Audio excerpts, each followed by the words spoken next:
Welcome to আর রান্নাঘর। বন্ধুরা, অনেকদিন স্ন্যাক্সের রেসিপি হয়ই না। সেই রোজার সময় প্রচুর স্ন্যাক্স খাওয়া হয়েছিল, তারপর থেকে স্ন্যাক্স একটু কম হয়। তো দুদিন আমাদের এখানে খুব বৃষ্টি পড়ছিল বহরমপুরে, সেই জন্য সন্ধ্যের সময় মনে হলো একটু স্ন্যাক্স করা যায়। বাড়িতে আছে অ্যাভেলেবেল পেঁয়াজ, তাই ভাবলাম পেঁয়াজই তো অনেক খাই, আজ পেঁয়াজের পাকোড়া করে খাই। তাই আজকের রেসিপি পেঁয়াজের পাকোড়া।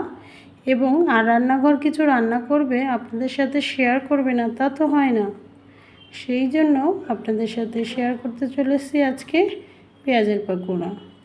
প্রথমে দেখুন, পেঁয়াজ নিয়েছি ইচ্ছে মতো, যেহেতু আমার বাড়িতে প্রায় 1 বছরের পেঁয়াজ সংরক্ষণ করা আছে, তাই ইচ্ছে মতো পেঁয়াজ নিয়েছি।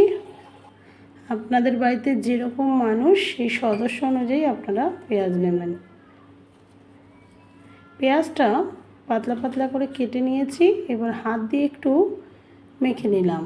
তারপর 1 চামচ আদা বাটা, 1 চামচ রসুন বাটা, স্বাদ মতো লবণ, 1 চিমটে হলুদ গুঁড়ো, 1 চিমটে জিরে গুঁড়ো, 1/2 চামচেরও অল্প লাল লঙ্কার গুঁড়ো, 2-4টে কাঁচা লঙ্কা চাকু দিয়ে কুচি কুচি করে কেটে নিলাম। এবার পেঁয়াজটা ভালো করে হাত দিয়ে মচলে মচলে মেখে নেব। যখন পেঁয়াজ মাখা হয়ে গেছে, 1 বাটি মতো বেসন আর 2 থেকে 3 চামচ দিয়েছি চালের গুঁড়ো।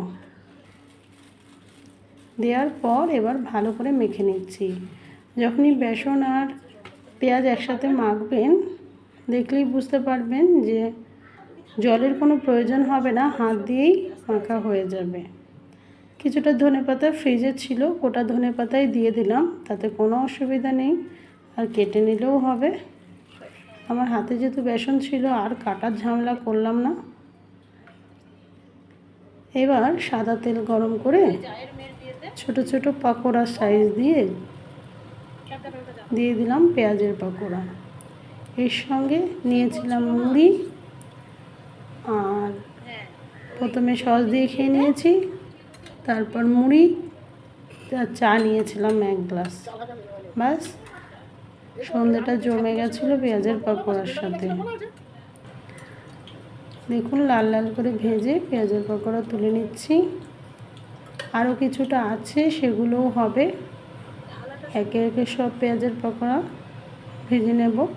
খুব বেশি সময় লাগে না। আপনারা চাইলে বাইরের এই পেঁয়াজি বা কিছু খাওয়ার থেকে স্ন্যাক্স বাড়িতে যদি এইরকমভাবে অল্প সময়ের মধ্যেই হয়ে যায়।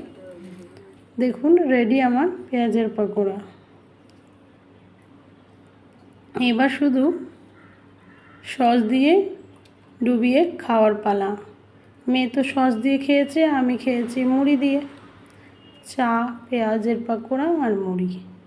আপনারাও এইভাবে বৃষ্টির দিন হোক বা সন্ধ্যের সময় টিফিনে হোক, এই পেঁয়াজের পাকোড়া করে দেখতে পারেন। ভালো থাকবেন, সুস্থ থাকবেন, আর প্লিজ আমার চ্যানেলটা একটু দেখবেন।